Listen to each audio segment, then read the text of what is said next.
کچونه د خپل حقوق مطالبه کو چې باسو زما حق ادا کا تا ته چا وته دا مطالبه کوم ورته ما ادا کا مکه زما خدمت ضرورت هم نشته چې کله غږ شو پلار شو بیا به ته پته ولګي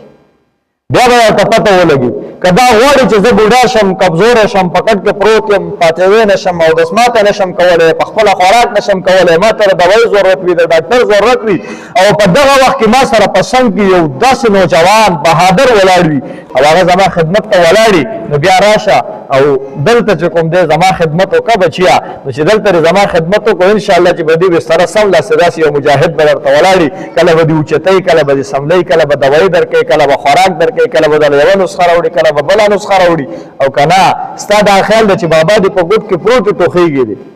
او زه به ځان له بار ګرځم دا به بچي ته ته وایي په ما به نه وایي ځکه تاسو ته ما ویلو کنه مونږ لا راشي په غیبت بیان وکړه مونږ لا راشي په دې شي بیان وکړه مونږ پلان کې دا کار دی دا وکړه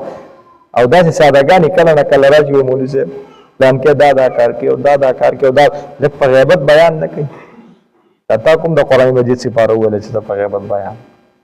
دا غیبت ولې نه پریږدي تا ته چا راشه ماته ووایه نو بهرحال خبر رانه بل طرف ته ځي نو که ستا دا خوښه یي چې زما د دا خدمت وشي نو بچیا اوس راشه زما خدمت وکړه نو چې ته زما په دې طریقه د بچي له تربیت ورکړه د خپلو حقوقو هغه سره مصلحت کښېنه ورسره خبره وکړه صلح ورسره وکړه